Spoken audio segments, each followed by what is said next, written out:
journalism challenges. Hey, there's the Beast. We're on the Beast? Oh, God. We'll tell you in a minute.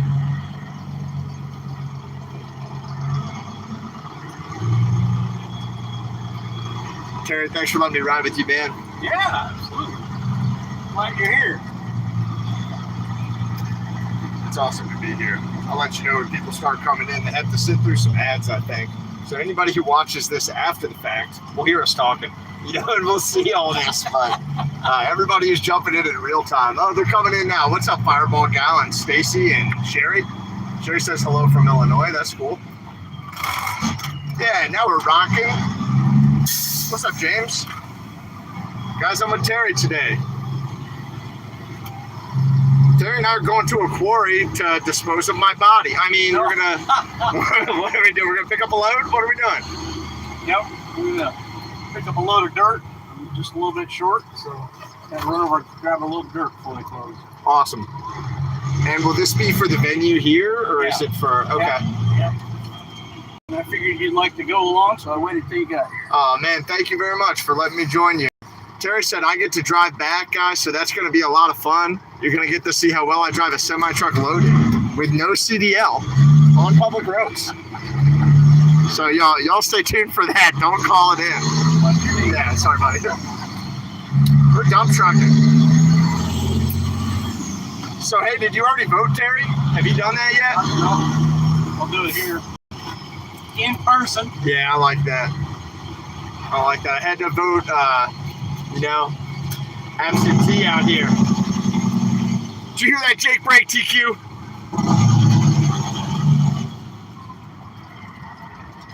What's up, everybody? I see Penny and Stacy, and I see Donnie. I see Margaret in here. Thank you all so much. Marianne, what's up, everybody? Debbie, thank you guys for being in the chat. We're going to go on a ride today. We're going to pick up a load of dirt. We're going to bring it back to the site. James says he's driving a dump truck in Florida right now. That's awesome. Is it a 13 speed? 18.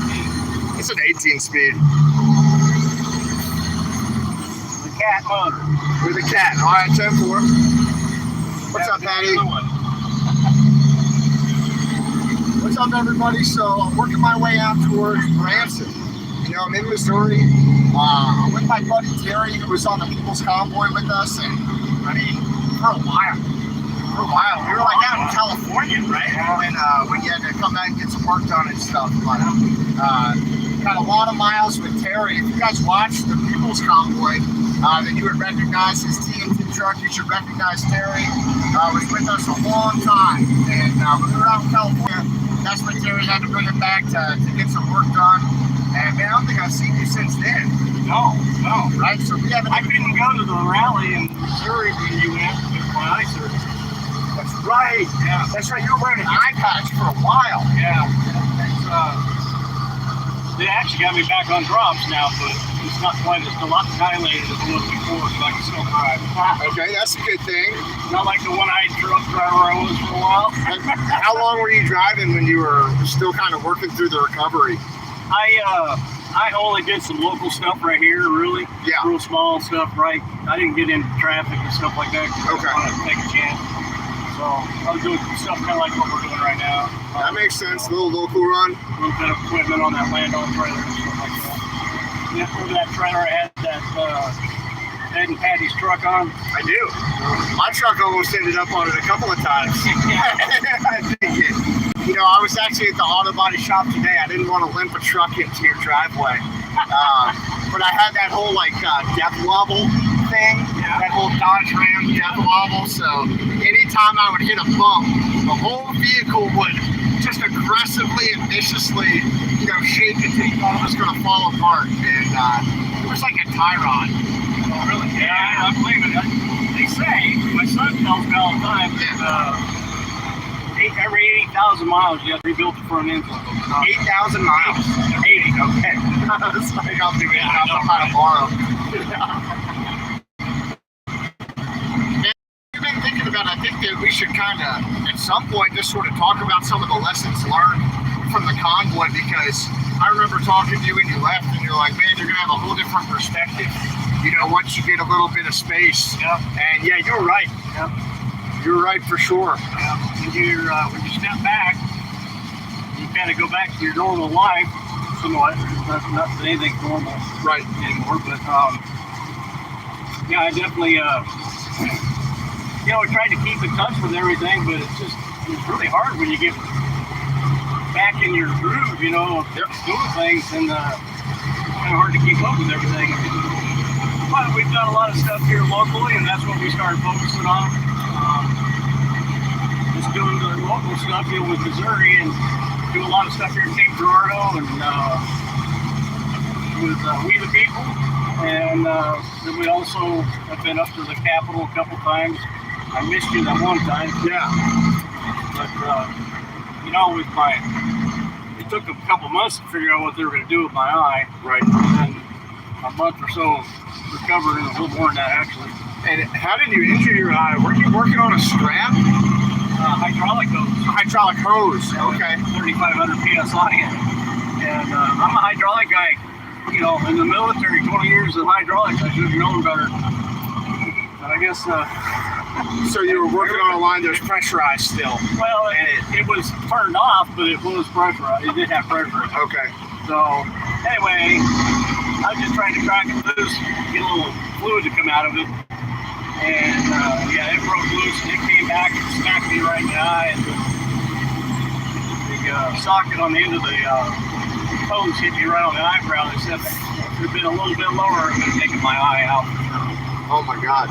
So what it did was it hit so hard that it knocked the lens, tore the ligaments that hold the lens onto the eyeball. And so everything went blurry. And for 3 months, I couldn't see anything out of my right eye. So where were you when that happened? Right there where we just got. Okay, so you were somewhere where people could help you. It's not like you were at a truck stop. I was pretty much on the ground and trying to get my senses back, and I called Mary Beth. She came up there. People say, like, at least in medical training, and you know, in a couple of the responses I've done, that losing your eyesight, even momentarily, is a very scary thing. Yes, it is. It's something we really count on. What was that experience like for you? It is scary. And you know, I thought I just had fluid in my eye. You know, that's why I thought that was probably why I was blurry. But it didn't get better, and it didn't get better. And the local eye people couldn't figure out what was wrong. They sent me to another specialist. That guy said, "Oh yeah, I know what it is." About 4 or 5 times a year, he sees this. Really? Okay. And so they sent me to St. Louis, and to the Jewish hospital up there in St. Louis. And just in the last couple, 2 or 3 years, they started doing this surgery here in the United States. Okay. And so that doctor up there in St. Louis was one of the only ones in the area, or actually one of the only ones in the United States. So no matter where it would have happened, I probably would have had to go to St. Louis to get it done. Which is good. That's not too terribly far away, right? Right. Yeah. Just, 100 miles north here. So, that worked out. And it's weird because it happened like, I don't know, the day after I got home, 2 days later. Right when you got back from the convoy. Yeah. Did you think it was a message that you should have stayed on the convoy? I'll tell you what, there's been a lot of messages, I think, in the whole thing. But yeah. Anyway, I was kind of frustrated because I couldn't go. And I obviously couldn't get back to Wyoming. So it is what it is. And I'm still here.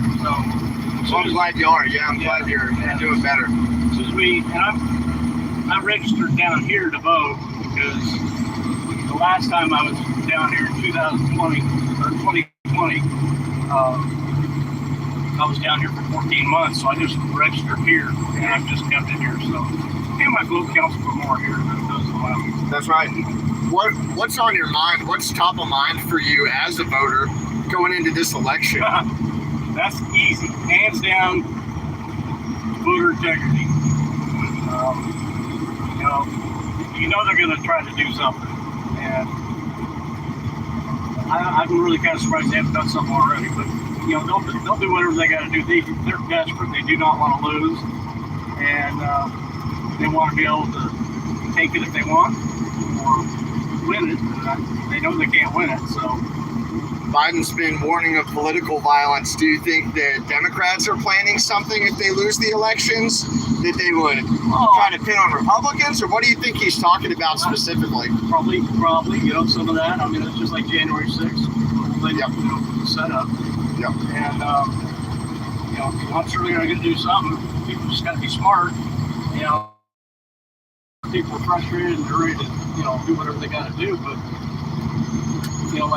we can't take up arms and take it back. We got to do it the right way, and we got to do it smart. And they want us to take up arms. That's what they're trying to do. They're trying to get us so pissed off to do something, and then they can call in the guard or whatever, or the military, start rounding up everybody's guns. So it wouldn't help. It wouldn't work either. So I think that's a big part of what was going on when we were in DC. They were expecting us to be violent, and they were almost egging it on, and they were just like, they wanted to do something. When no one got violent and when nothing happened, they were like, well, shit, let's just take their trucks and see if they have the ability to be violent. Yeah, let's piss them off. And then they're like, shit, they don't even have that. Okay, let's try to piss them off and arrest them. And I think that there was some antagonizing behavior going on there. But I was really worried about you guys when you went out there, because I knew they were going to try to, based on what we already knew about them and what they were trying to do to us when we were in the convoy out there, they were obviously trying to instigate something, And that's to right. go back to that time that I got brake checked on the bridge, we can talk about that more later tonight, but some of the people that were in your videos at DC were the same ones that were on the bridge. Really? Yeah. No way. Yep. When that situation happened on the bridge and with the motorcycle? Yeah. Motorcycle on the bridge, and you know what I'm talking about? Visionaries. Do you remember the situation on the bridge with the motorcycle and the People's Convoy? I think it was like a Marine reservist, right? Yeah. It was like a Marine reservist and staff sergeant, as I recall, who was driving erratically on the bridge. He cut the truckers off on the convoy, so the truckers stopped. We won't say who, but some of them got out and put the guy on the ground and held him on the ground. And then some other guy dragged his bike off to the side of the road. Then the police came. I don't know if you guys remember that. Yeah, they got the traffic stopped. And then They sure do. When they got the traffic stopped, he put his bike in between the trucks. And then he got off the bike and was standing in front of the truck, flipping off the driver. And so take me back. What happened from the beginning? So we were at Hagerstown. We're going out to do laps. This is in the early stage of the convoys. When we DC pressure got down there around the Pentagon, and every day there was traffic piled up. Every day. Before we even got there. And we had to work our way through that traffic. Yeah. Well, as time went along, we realized that they were blocking the off ramps, even though we were getting permits and permission and what road they wanted us to take and all that stuff. And then they would change their mind when we got there.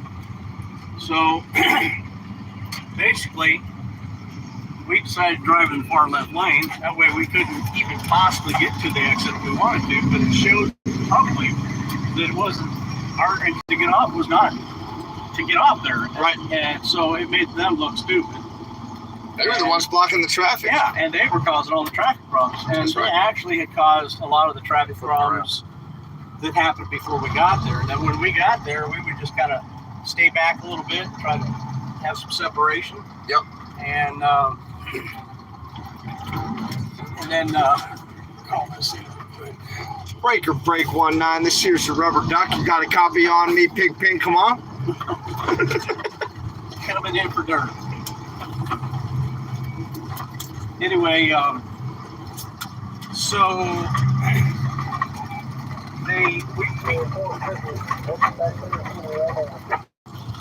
it took a long time to get across that bridge, but when we were sitting in traffic, a guy had pulled off the side of the road and got out and started walking across the bridge with a big old telephoto lens and a camera.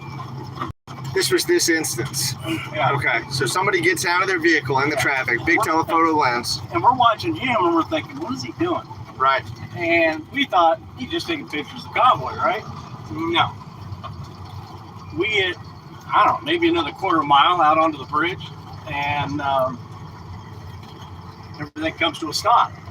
What he did is he walked up to the front truck and he filmed every truck, front and the plates. Got the DOT numbers and the driver of every vehicle all the way back. But by the time he got about 5 trucks back, everybody was starting to get a little irritated about that. Yeah. And I said, you know what? Just let him do it.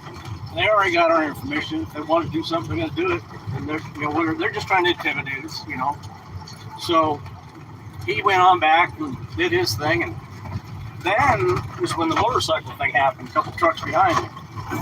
Okay, so that was behind you. Yeah, a couple trucks back. And let's not say the names of the guys who were there. I think we both know them, but just in case they don't want us to say, Well, they didn't really do anything wrong. Nothing wrong, laid but the bike down right in front of his truck while we were sitting still. Yep. And then he. You want me to load at the excavator? I can lift those rocks with my hands. It's up to you guys. If you're coming out here, I'll just go on over there. That way you didn't have to move around a lot. Mountain Granny says they blocked those damn exits and people died on their hands. Yeah. Well, remember all the people that were getting out of their Ubers and stuff and walking across the bridge? The businessman and trying to get to the airport with their luggage and stuff. Yes, sir. Walking for miles. Just giving up. But anyhow, so long story short, the motorcycle thing happened. The traffic finally started going. They held us on the bridge for 45 minutes, and nobody was moving. No cars, nothing. How did the motorcycle incident progress from the guy weaving through traffic to him laying his bike down between semi trucks? Well, he just cut up around all the trucks and just laid it down, and then so when he did, that was his plan. He just was like, "I'm making a stand." Yeah. And so when he did, he started flipping the driver and his wife off, and he wouldn't get out of the way. And so the driver and the wife actually got out and asked him to move. Somewhere close to 20 ton or 20,000. 20 tons, sorry. Anyway, so what happened was the wife got out and tried to talk to him, and he was flipping them off and cussing them out. And so the driver got out, he's trying to talk to him, and then he bowed up on, I can't remember if he went to touch his wife or do something, and that was it. Was this the guy that had the lab, or was it okay? Yeah, and by the time that happened, other truck drivers were there, and they literally just grabbed a hold of him, pushed him to the ground, and held him down on the ground on his knees. They didn't hurt him, and they asked if he was okay, and he said he was. And they said, "You're not getting up." They moved his bike, and they called the cops. And after 10 minutes or so, a couple motorcycle cops came down the bridge, going the opposite direction, right next to us. They pulled him off to the side, turned him around, and escorted him out. They parked at the end of the bridge down there and got off their bike. He was standing there with those cops when we went by. Real clean cut. Huh. Yeah. Almost like a law enforcement kind of guy, maybe. Yeah, they said Marine reservist, Yeah, and so we go by, and what happened was, in a nutshell, once we all, after time had gone by, we started putting pieces together and realized what happened. We were set up. So all they did, they were trying to stall everything. They had the whole interstate shut down ahead of us to block the rest of the exits. That's why all the other cars weren't going. That was that guy's job, to slow everybody down. Stop it. Yeah, stop the traffic, stop the truck, stop the convoy. Yep. Keep the convoy there while they set up. And so when we came off the bridge, this is just 5 minutes later after we get rolling, we come off the bridge. I'm, 3 or 4 trucks back and from the front, and come down off the bridge where all those lanes come together, and cars were trying to merge in, and so I let 2 cars go, and I slowed down so they could go, and then there was a big gap, and I just kept on going, and all of a sudden there's something right here beside me shooting through, and I realized it's a pickup, and I don't know how we missed. I really don't, because there was concrete, and then and he shot through, pulled in front of us and slammed on the brakes. So I slowed down, and then he took off, and then he did it again. And I slowed down. And so now I'm being kind of cautious, because this is kind of, we do this every day, And he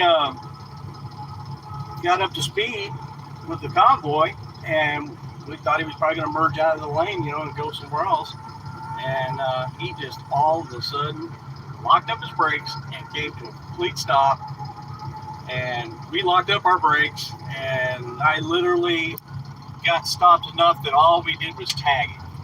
Just a little love tap. Yep. Yeah. And he had a pallet, a real long pallet with 2x4s running lengthways. Yeah, I was talking to Joe about this. Sticking out of the back about 4 or 5 feet. And up in the front, he had the pallet blocked up, so it was high.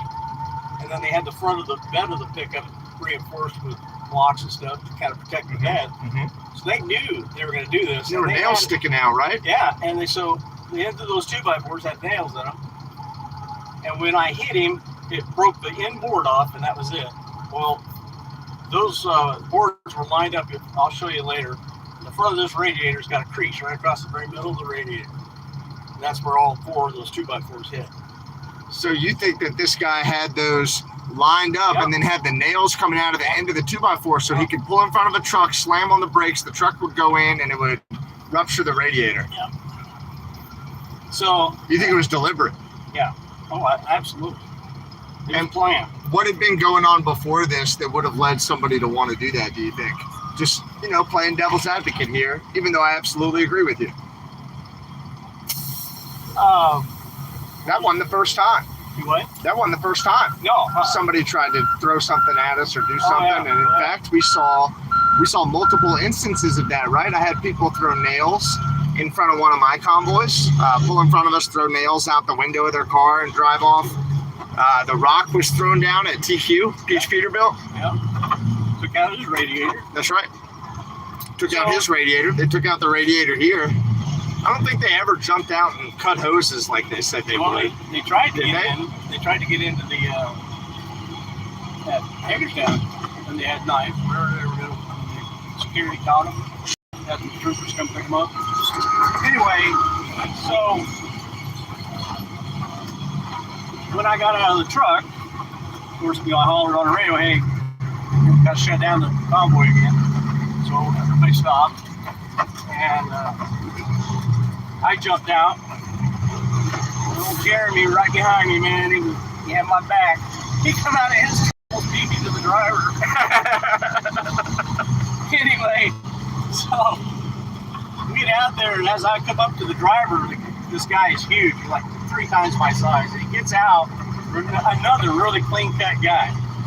Who was driving the pickup that ruptured your radio? Okay. Not a slob, just a real clean-cut looking guy.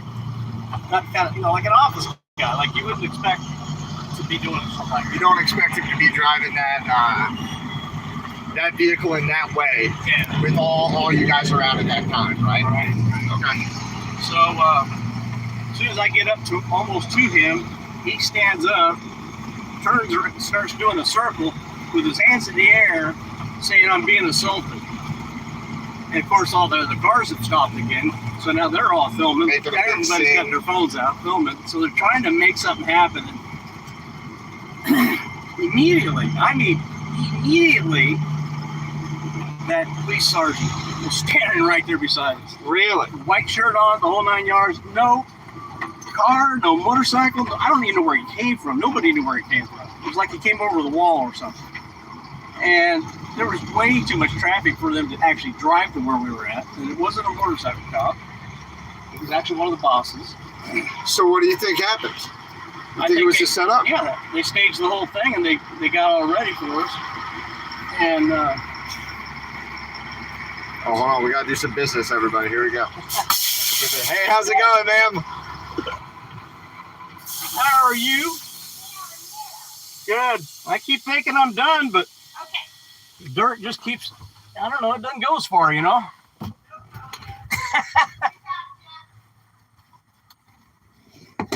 I would say this will be it, but you know how that goes. I've said it like, 3 times?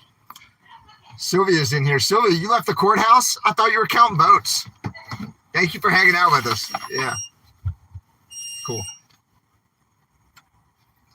So, Yeah. the legal load is 80,000 in Missouri. Oh, there it is. And Where are we at? 79,340. That's pretty good. Yeah. All right, so we're legal. Which is frustrating because I'm licensed in Wyoming or anywhere really, but Wyoming for 117. I can pull doubles, and this trailer can haul 30 ton easily. Very cool. Triple axle, and you can only use a tandem axle here, so I don't even put my axle down. It's like, you know what? They're not going to let me haul the load. They're not going to wear out my wheels and brakes. Tires or brakes. Mm-hmm. But anyhow, so this guy on the radio, he gets on his radio and he's freaking out and panicking, like something crazy just happened. This is the guy who was driving, who stopped short. No, this is the cop that steps up. And he's all over the radio. Well, I mean, we're sitting here. I renewed her license. We're sitting there, and I mean, out of nowhere. Did you try calling me at one point? No, I just jumped in and ran this way. Oh, no, that's okay. Somebody tried calling me, and I couldn't hear them. I'm like, I can't hear you. Oh, yeah. No, it wasn't me. I just figured I'd slip in and get one. No worries. Thanks. Take care. Bye. That's the best way to do it. Just get one. 10-4. So,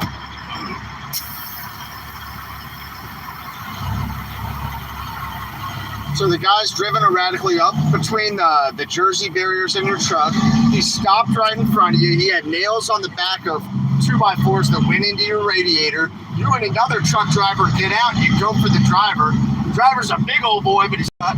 And he throws his hands in the air and starts turning circles to create a big scene. And he's hollering, He's I'm yelling. being assaulted. He's yelling that he's being assaulted. And So- immediately you observe a white shirt supervisory police officer in your immediate vicinity. And Okay.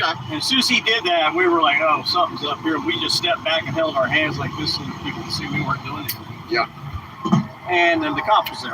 Instantly. No car, no nothing. I don't know where he came from. What did the So- cops say? So he was freaking out. He just was freaking out all over the radio, all excited and everything. Well, immediately, more cops than you've ever seen in your life came down the interstate towards us. On like bicycles and buses and cars. I saw the video. Yep, Yeah. Yep. They were like, half a dozen. I can't even talk shit. You're good. Half a dozen.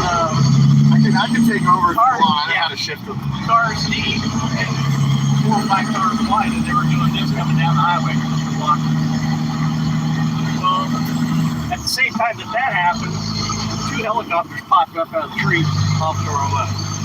A guard helicopter, military, I think it was a guard, and a Coast Guard helicopter.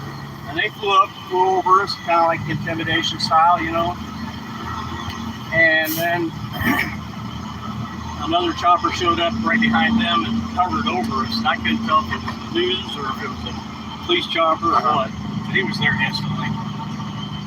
A bus parked on the overpass ahead of us and let off a whole bunch of troops coming down the hill. They were running down the off-ramp with all their, riot gear, whatnot, all that kind of stuff. How many police officers total do you think there were in this incident?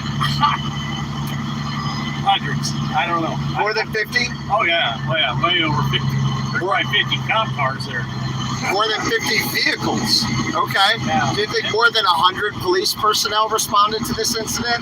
I This don't know. baited incident? One of them guys was sitting there watching the whole thing happen. Be the best person to ask, but I was a little busy. You were in it. Yeah. Okay. So basically, and the bicycles coming over the walls on both sides, out of nowhere.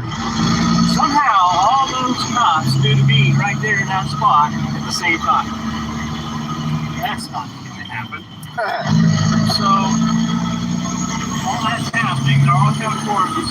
They get me over to the far right side with the pickup, and the guy in the pickup gets out and he's irate. And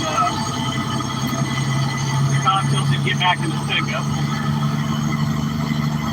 So they make us sit there. Well, the convoy said, we're not moving until you put him back in line. That's right. And so they were like, well, we're going to give you a ticket if you don't go. And he said, you guys get all of us a ticket back. We're not going. If we don't stay here, you will never let him go. Take a picture of his ID and send him on his way. Yep. And so they brought in, I'm not kidding, private investigators for a bumper. Wow. Yeah, unmarked. Two guys in civilian clothes. One with the long hair, and the other one all clean cut. With the Jumani shoes and all that stuff. That guy's from Wyoming. Okay. Anyway, so they pull me off to the back. The one guy, the clean cut guy, good cop, bad cop kind of thing, And he says, how long are you guys going to be out here? And I said, you mean like the convoy or this? And he said, no, the convoy. How long's the convoy going to be out here in D.C.? And I just looked him right down. I said, well, I guess that depends on you, doesn't it? I said, we've done everything by the book. We've been peaceful.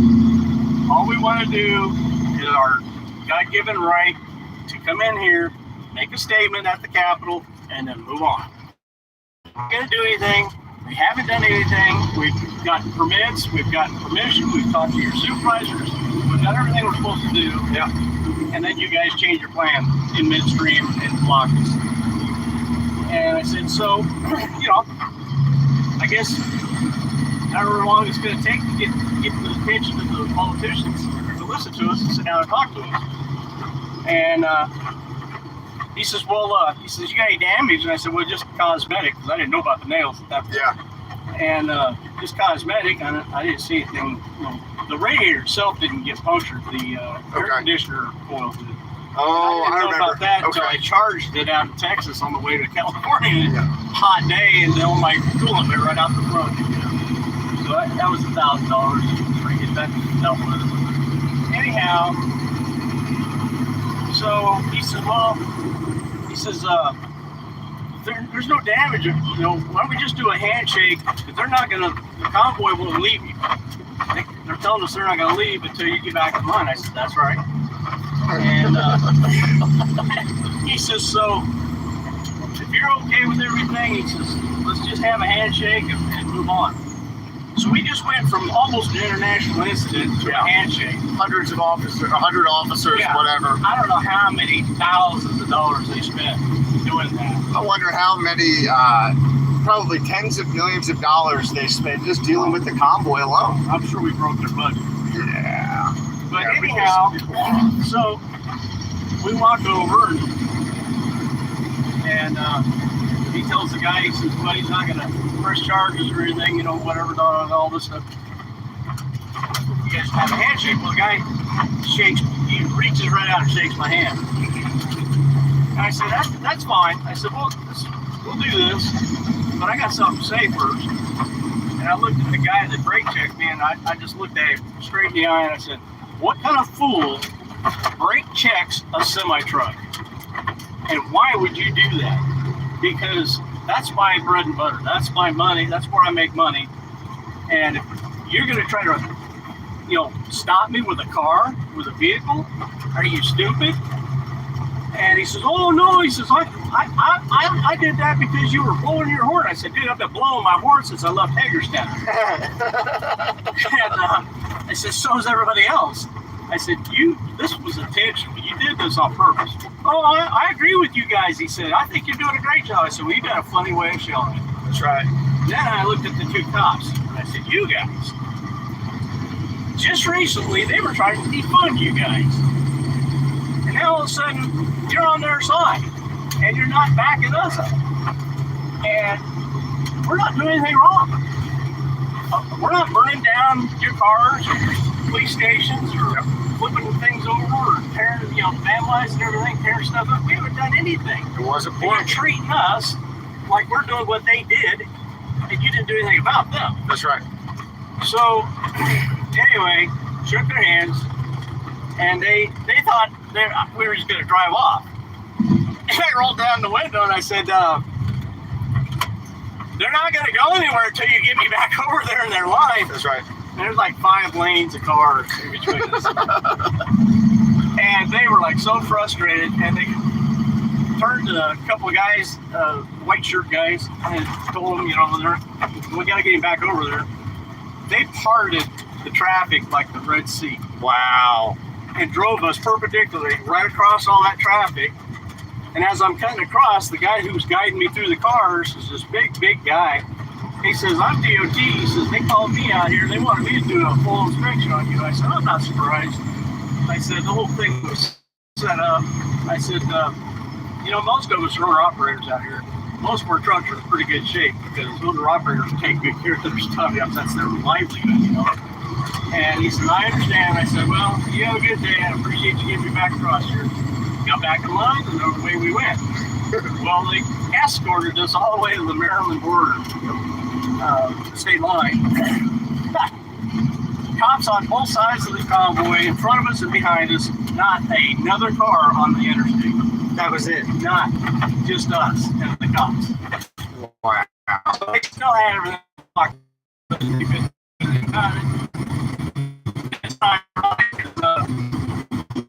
I mentioned the video up front. I said, hey, they're not blocking these crossovers. You can't turn around. You just turn this convoy around, go right back through there and do it again. And it was instantly cops were going by me on the driver's side. We weren't the only ones on the video They channel. went right up there and blocked those crossovers as we were getting to them, and I just started laughing. I said, apparently you're listening to us on the CD too. I said, I'm just joking. That's how it all happened. And, you know, there was same kind of stuff. And they were involved in the accident, right? And Yeah. Patty had to have surgery. yeah, we're chasing the dash. Brooke or John five, and Ed and Patty had this truck that was following them most of the time. They went out around to the left just like all the others did, and they got back in line. Well, about that time, the truck that was behind him, instead of coming around on the left, went around on the right. He came up on the right side of them and dove in front of them to get in line before he lost a place. And at the exact same time that somebody up front was getting brake checked. Well, when that happened, Ed and Patty's safe distance was gone. It rapidly evaporated because Yeah. everybody has to stop. Instantly, yeah. And so their radiator in their truck went through the frame rails of the truck in front of them, which was the guy who passed them. And they were locked together so much that they had to have the 2 big tow trucks pull apart. Wow. Opposite directions. Yeah. And I don't know what kind of G forces it was, but when I was underneath their truck trying to get the brakes released, their frame was racked. So you were there when it happened? No, actually, this was after we Towed it, piggyback. Yeah, when I went and got it before we get to the Hagerstown so they could see it. You know, I wanted people to see it because that was a brand new truck. And they're hazmat drivers. They're definitely safe drivers. And they go to Alaska once a week all year long. Wow. So it's not like they're not really experienced, you know. And it took their brand new truck out. And anyhow, she hit the dash. She had just come from the sleeper and sat down just as the whole thing happened. She flew forward, hit the dash, and shattered her jaw. And they came back and joined us in Texas? Yep. It was down at Big Springs, Texas? Yep. That's where we transferred the truck over to the other truck, to his truck. They flew home after she got done with the surgeries and everything. They flew home and got their old truck and their old step deck out. And then we were getting ready to drive across the nation to go meet them somewhere and give them their truck. And that was when Mike Linus announced we were going to go to California. And I called Ed back real quick and said, don't book that load. We're coming to you. We're coming to you. So he got a load to Texas instead, and we were going to meet down there. Well, he couldn't get his load unloaded until the next Monday or something like that. So we ended up going by him. Okay. And that's how we ended up out of Big Spring. Because we really didn't have anywhere to do it, you know, to make this transfer. And so I said, you know what, I'll just keep going. And when you catch up with us, then we'll to swap it out. Terry had their semi-truck on the trailer behind his semi-truck. So their damaged vehicle was on a trailer. Terry was pulling it, beat up with them to switch it back over. Yeah. Well, hey, really nice to see you guys. Sorry I haven't been looking at the chat as much because I have to kind of hold the phone like that. So I'm sorry I couldn't see it as much. Tell me before we go to make a turn so I can make sure we're facing back here. We're doing it now, right? Right now. All right, cool. So I'm just going to keep it facing back here while we make the turn.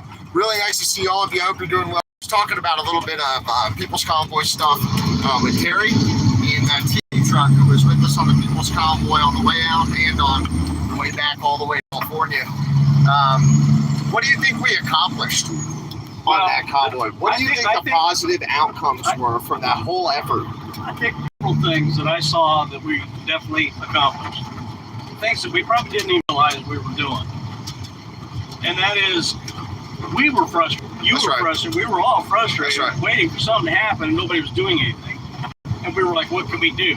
Well, that's when the convoy happened, and that's why people jumped in. I know so many people that were just going to go to the next overpass, next town or whatever, and try and go home, and never went home. That's right. The whole way. That's right. I mean, Bill and Lori from Alaska. Yeah. They drove all the way out there from Oregon with just their shirt back. They were great. We called them Mr. and Mrs. Alaska. They were awesome people, and Lori used to make me like lunches and stuff. Yeah, but because I couldn't stop, so she would make me like little packed lunches.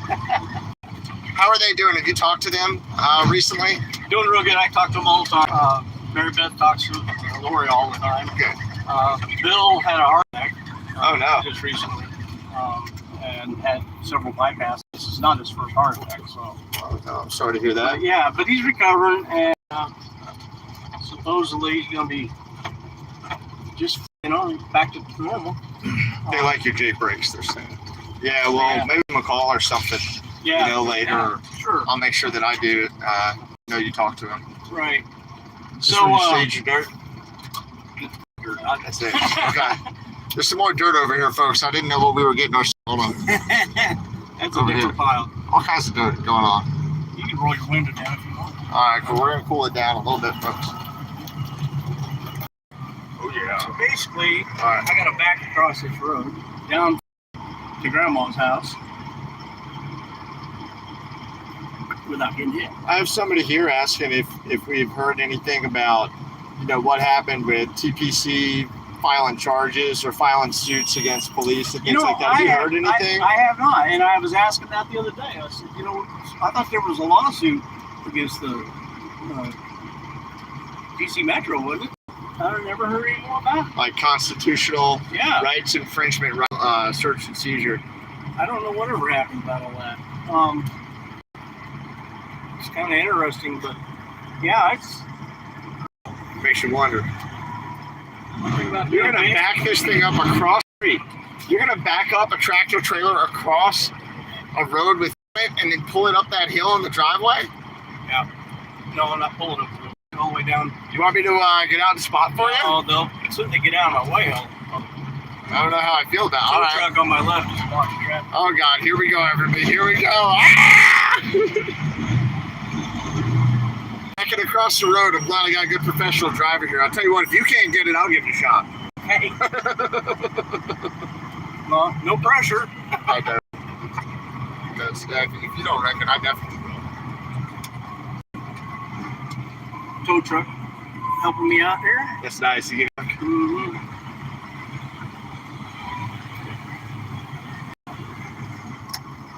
That's a professional driver right there, ladies. This road's barely wide enough for a truck. Come straight across that road where you just saw that traffic. We're backing it up. All the way down. Yeah, I mean, the last thing I heard about the People's Convoy was those recordings that Taco Joe released, the 911 recordings, of people, what was her name? Chris, flipping out, saying that there was a riot, that the bus was surrounded by Proud Boys, all this stuff that wasn't, true to get a big police response, ended the whole thing in flames or whatever. Right. Yeah, that just was not cool. really sad. You know, that's what people. You know, people were. They were in it. You know, I mean, they were. That's right. They were committed to it, and they were not being treated Whoa. like that. And ladies and gentlemen, just so you see what we're driving through, like that's the drop off right there, and he's just backing it up. Like this is the drop off. It's pretty close, right? He's a better driver than I am. Backing it up. Somebody says, I wonder if Brazzi would answer. I don't know, I can give him a call. We'll see what he says. Now while I'm on the live stream, I'd have to have my other phone and we can just be like, what's up, dude? But I wouldn't want to ambush somebody like that, like on a live stream. You know, I would want to talk to him on the side and be like, hey, I'm going to schedule a phone call. Are you cool with this? Yeah. Like, how are you? You know, that's probably the way to approach that. Look at this, guys. We're about to fall into a river down here. He's a better driver than I am. Look at him. Oh, God. Here we go. We're trucking.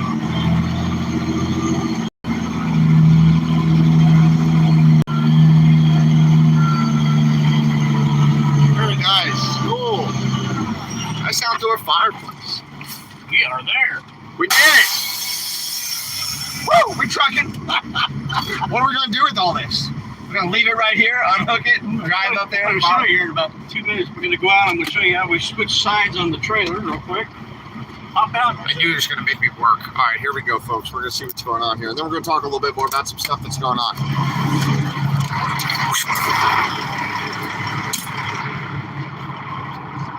Hey! So this is what they call a side dump. You're going to dump this on? All right, let me step back. You can dump it on either side. Okay. I don't know if you remember or not, but one of the reasons why I had to come back down here. To buy this, right? No, because this trailer was here already, and it had been in a fire, a leaf fire, and from here back was completely burned off of it to the ground. Of this trailer. This is a brand new frame. I just got it about 2 weeks ago. It's a brand new trailer frame right here. Cool, very nice. You know, Nick Yeah. brought it down for me. Joe brought it Yeah, down. he loaded it up, brought it down for me. So you guys know Joe Nagy, Jesse's dad. He brought this trailer down for Terry. Cool. Came out of Nebraska from the manufacturer. So, off this side in. Anyway, the tub was okay. It had a little bit of damage just from the heat.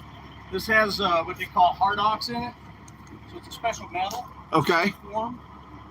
And so we ordered a piece of metal that was already preformed, cut out this whole section right here, and put a whole new rail into right there. You can see where it got spliced. Sweet.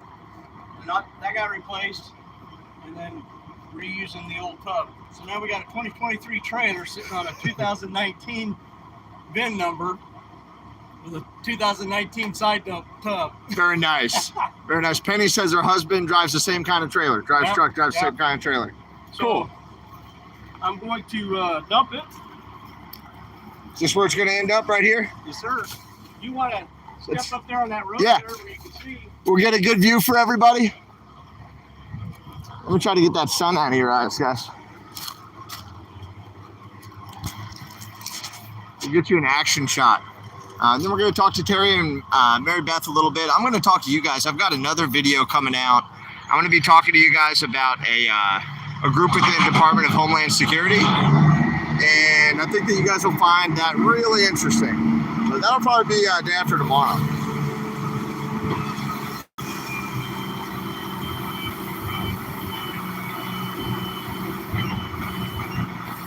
That's what 20 tons of dirt looks like.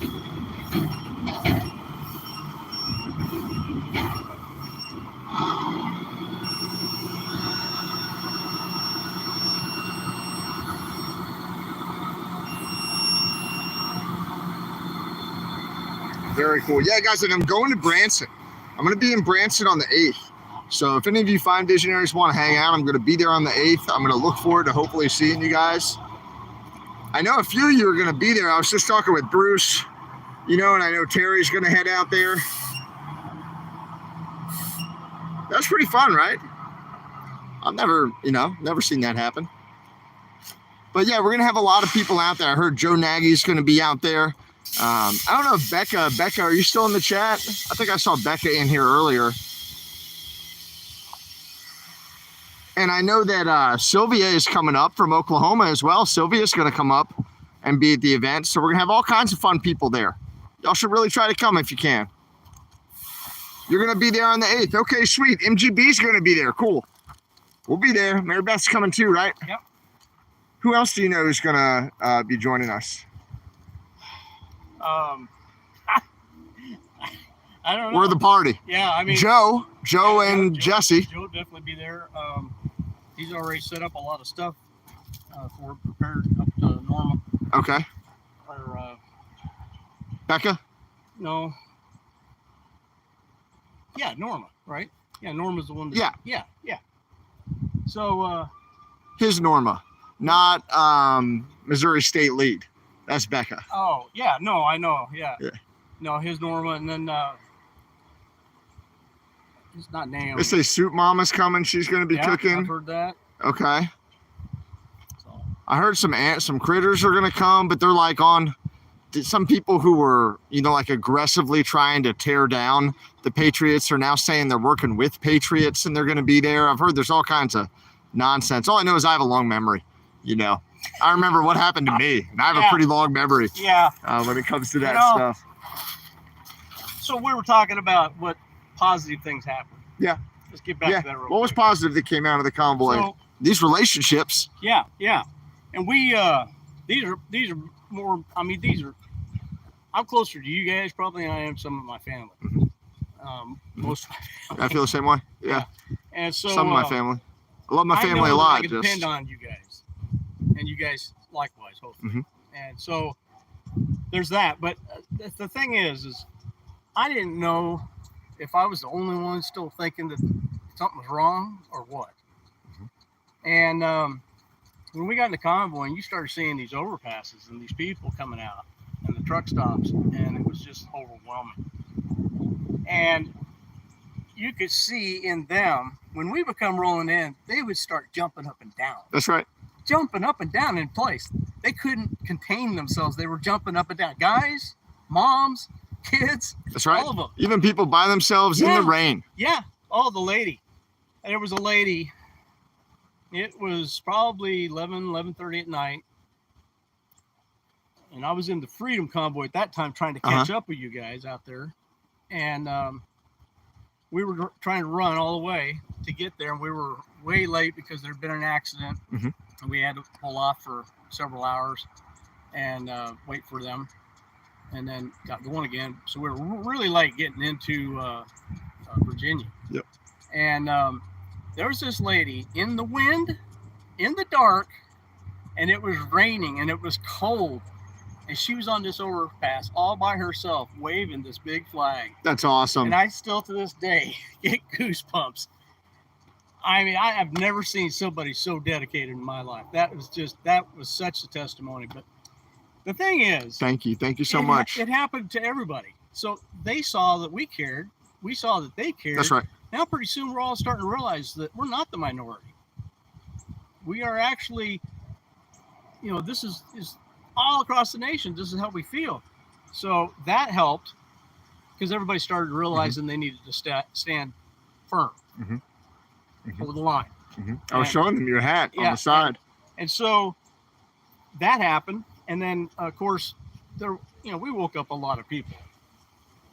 That's right. On both sides and everywhere. That's right. Your story reminds me of my friend Dee, who works at the truck stop in Hebron, Ohio at the TA, and she cleans the showers, sometimes 100 showers in a day or more, depending. Right. And she was out there by herself in the rain with the big flag. And, she emails me, and Dee, big shout out to you. Thank you. We appreciate your support, Yep. And I think you said it. It's like a network we've created, not just the relationships, but with emotion too, and like justification for the way that many of us have come to feel over time. Right.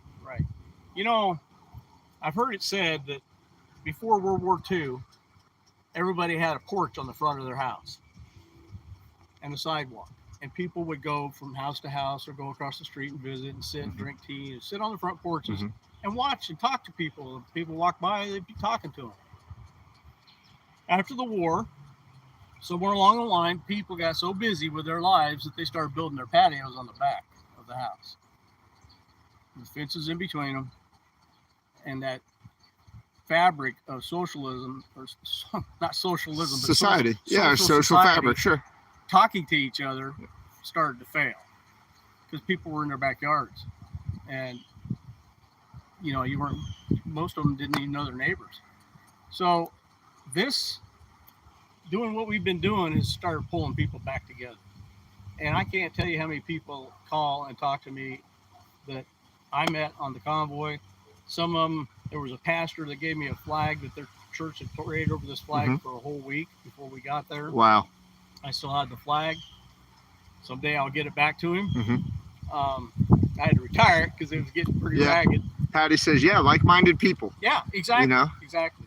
And so, and then there's Penny says people like that makes you keep going. Yep. And that's how I feel. I agree.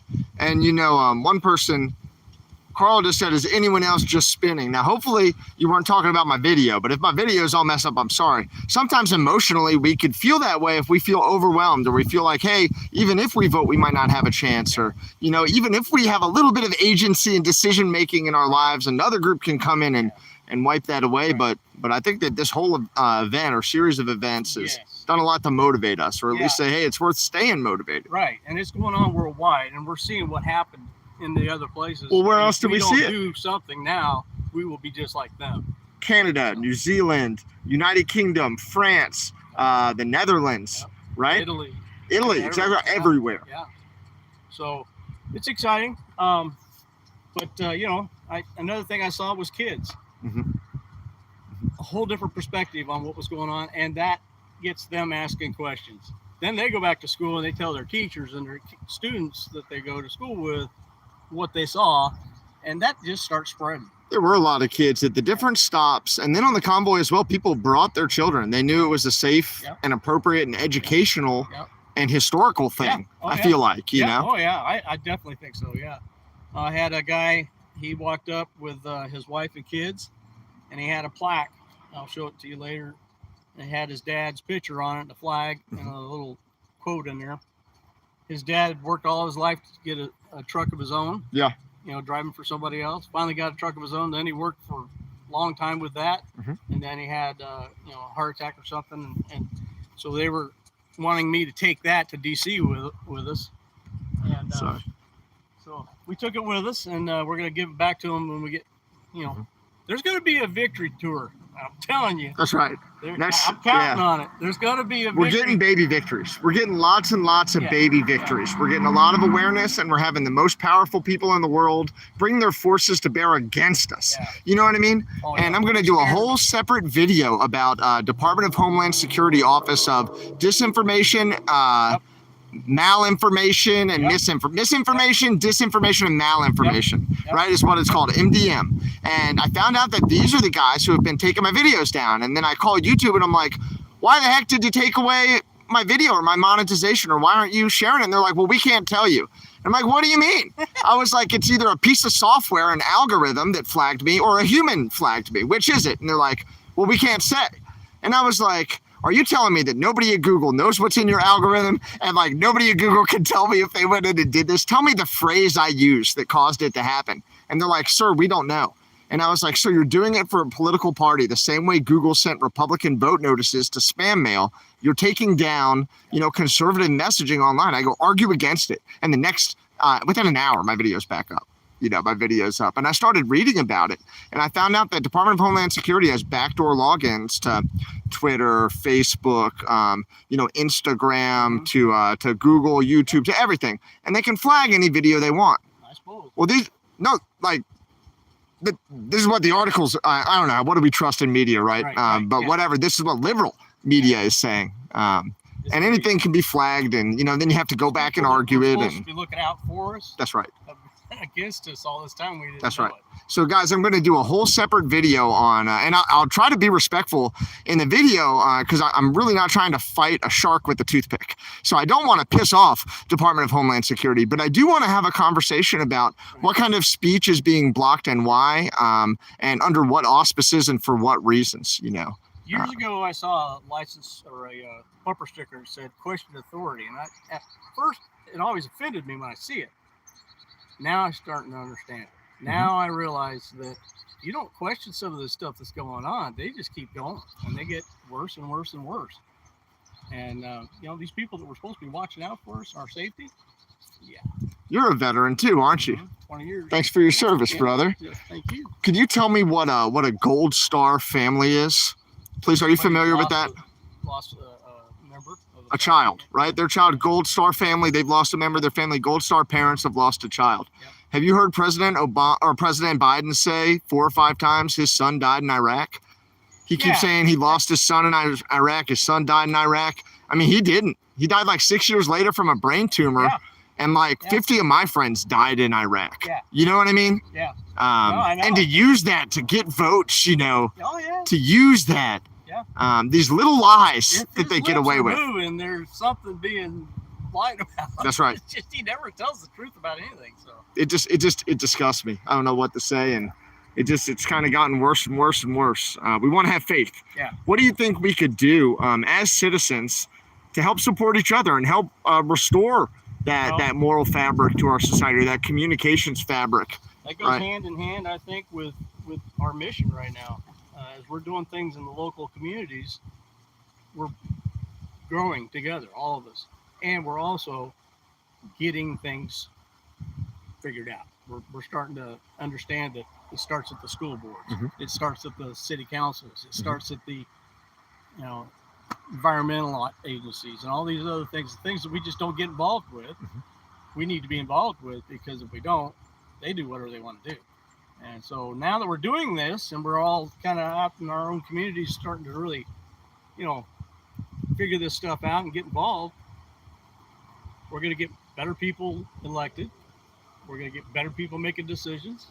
We're going to be more involved with it. We're going to know more people around us. So we're going to, it's all a good thing. It's all positive. So hopefully it's not too late. Hopefully we can get it pulled back around and get it changed. And what is it that we need to do? Do we need to start looking at term limits, or what policy changes would you like to see to, quote, make things better? Oh yeah, absolutely. Term limits on everything. I mean, no more of this lifetime in the office. That's just, and you know what? Quit paying them. Used to be they didn't get paid. It was the service to their country to do what they were doing, and now all of a sudden they're getting, look at Fauci, highest paid person in the government. Why? And he's been doing it forever. That is absolutely should be somebody who is elected in, or somehow we have control of who that is. And the other thing is if they don't like something a Republican says, they're impeached immediately or kicked out or whatever. They do stuff and we can't even get them out. That's right. We can't do anything about it. It's like we got a mayor here right now we're trying to deal with the WEF came into our area wanting to make a hub out of this town. This is a good town, and that'll ruin this place. What is WEF? The World Economic Forum. Oh, okay. Yeah. They wanted to come here. They are here. They came here, and that's how we found out. It was in the paper, some article, and so it came out, and we the people got a hold of it, and we filled that town that office or the meeting that they had for the next town council. We just filled that place up with people, and they brought in cops and everything. Thought we were going to be violent. All we were there for is to tell them, please do some research. This is not good for this place. And that mayor said, I don't care what they believe. I think it'll be good for the community. And we're all like, you're so wrong. You got to go do some research, and we'll bring you the research. So not even interested. And she's supposed to be a Republican. Really? Yeah. So she probably got bought off. They probably somebody got to her. Who do you support here? Is there somebody who you support more than other people who's running for office, who you want to try to encourage people to get down and vote for? Oh yeah, well, obviously right now you got to really dig in and sometimes you don't even have good options, you Mhm. know. But you got to figure out which one's the lesser of the two evils. Right. Yeah. You know, because if you don't do something, you're gonna, you know, who knows what'll happen. That's right. But we need to get it to where we can get these people out. You know, when this mayor does her own thing and doesn't even take it to her council, Mhm. doesn't even take it to the public, and then makes a decision that's going to ruin this place, that she needs to be out. They need to kick her butt out. She got voted in. She should be able to get voted out. Same, just as fast. That's right. Carly says corruption runs deep. That's right. Patty says we need to hold these people elected accountable, even if they're, you know, they are elected. They need to be held accountable. And I agree. And that's what we're doing. You know, and in Missouri, there's such a strong group in Missouri throughout the state. They really work hard at digging in and, you know, uncovering this stuff. And that's what I've seen. Revealing it and educating people and stuff. So that's really cool.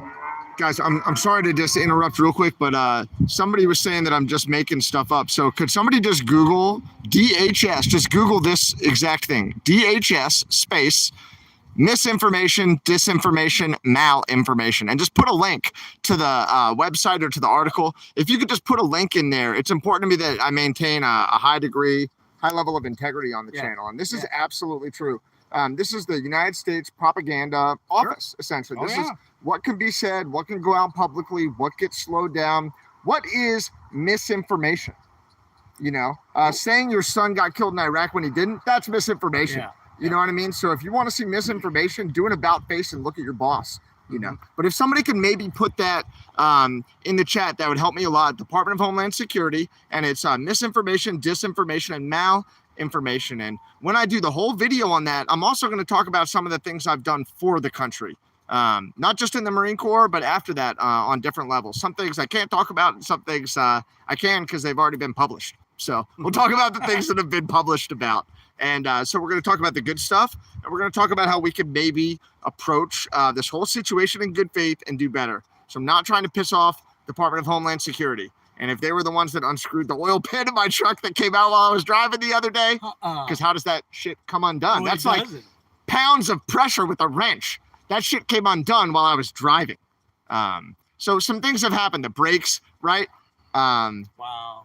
The brakes, the death rattle thing. All this happened right after they had my truck.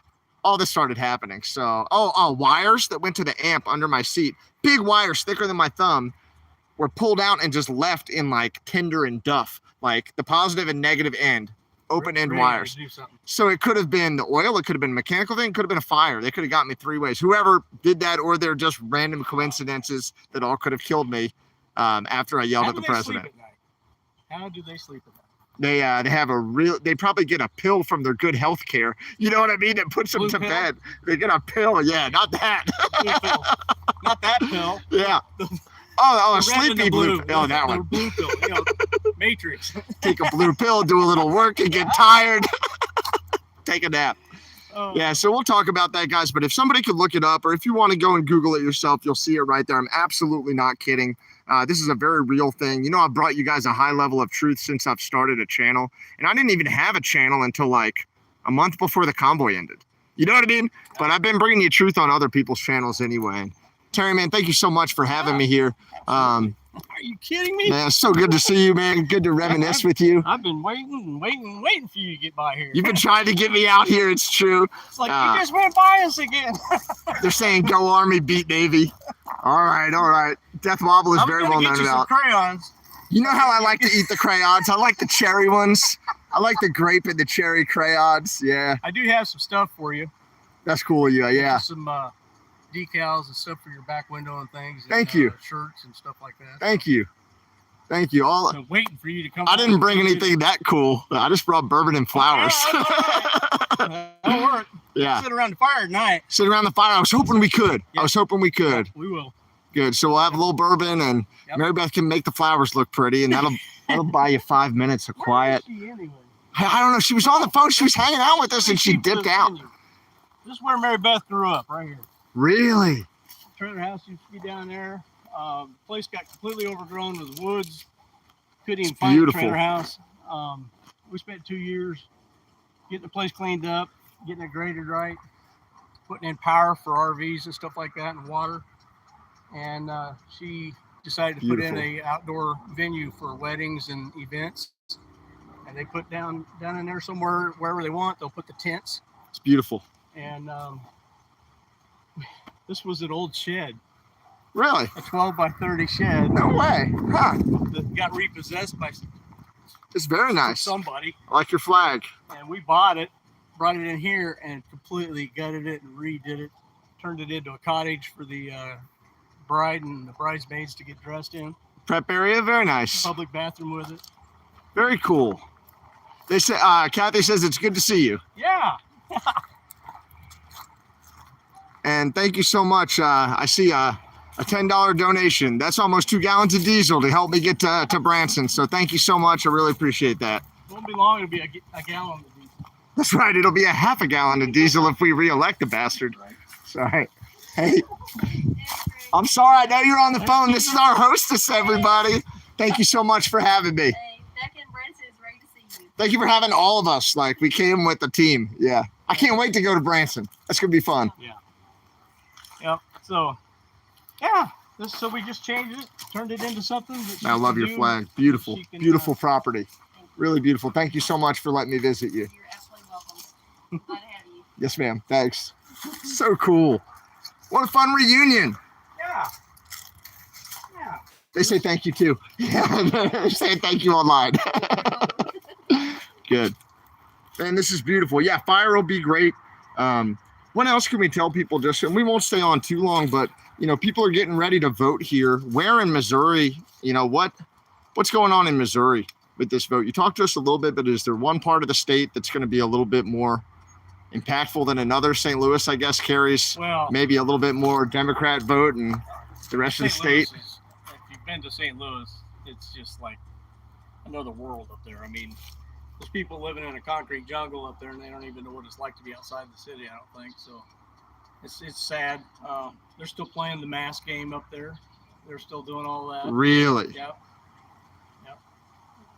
Just up there at the hospital just the other day, and they were making us all, trying to get the mask on and all that. And people are getting tired of it though, because everybody's like, as soon as they get past them, then they pull their mask back down. Yeah. And everybody in the waiting room's all sitting next to each other with their mask down, talking like, this is stupid. Not even wearing it, right? Yeah. Not even doing it the right way. Yeah, it's just unbelievable. It's hard to believe. I even see people in their cars still with a mask on, even to this day. It's like, are you serious? You gotta hope that's a ride share. Have Maybe somebody's trying to stop themselves from licking the window. It's like, where have you been? Wake up. I hear you. Oh, gosh. What are we talked a little bit about, what you're thinking about going into the election, but what other issues are top of mind, or what else do you want to communicate to the rest of the voters here on the channel who maybe haven't gone out and voted yet? I know we have a lot of support, but there are also some trolls in here today. So maybe we could win one or two over. There you go. Silly put up Biden saying his son died in Iraq. She just put the link up. Thanks, Sylvia. Yeah, it's and the people that aren't conservative, they need to be thinking about what they want, because I'm sure they don't want to live as a slave. I'm sure they don't want to live under the arm of a dictatorship. That's right. And so they need to think long and hard about what they're doing. If that's what they want, in 2 years they've ruined this country almost, and put it on a path of a downhill spiral from what we were doing just before that. I agree. It was pretty much a fine oiled machine, and things were going pretty good. Because we had oil. We still have oil. That's right. Trust me, they're still drilling in Wyoming. That's it. So I was thinking the other day, and I heard somebody ask it, and it was a great question. Somebody asked Biden's press secretary, why do you think gas prices are going to go down if you're trying to put the oil companies out of business? She was like, what? What do you mean? Yeah. He's like, well, Biden says he's going to go green, and he wants to go to green energy, and he wants to cut back fossil fuels. Well, that's oil. That's what oil companies pump out. You're going to make gasoline vehicles illegal. Yeah. That's putting them out of business. Well, how about those people that invented cars that ran on water and stuff years and years ago that mysteriously turned up dead? That's right. I mean, if they don't want to have oil and coal, then they need to free up this technology that's been out there and not letting us have it. That letting us see it. plastic surgeon was running his car on lipo fat. Did you hear about that? He took off to Brazil or something, but he got caught. He was running his whole vehicle on lipo fat. I've seen people do it on like French fry fat.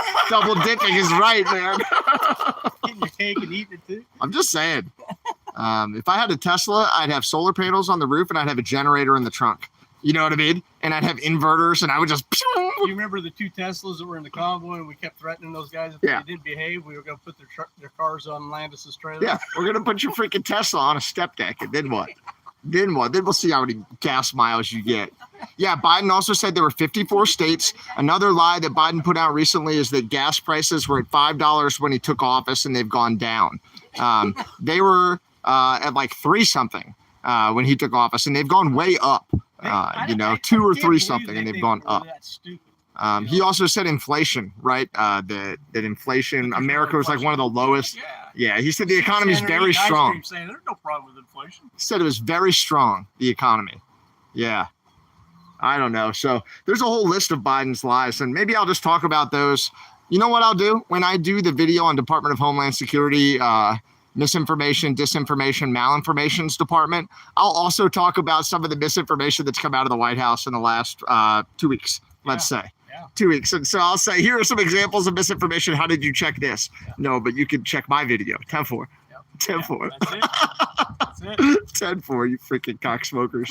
Sorry, I probably can't say that on YouTube, but I did.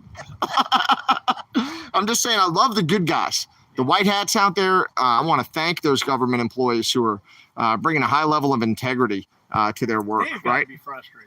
I can't imagine how frustrating it would be. I can't imagine being in the military right now, how frustrating it would be. And I feel for them folks. That's right.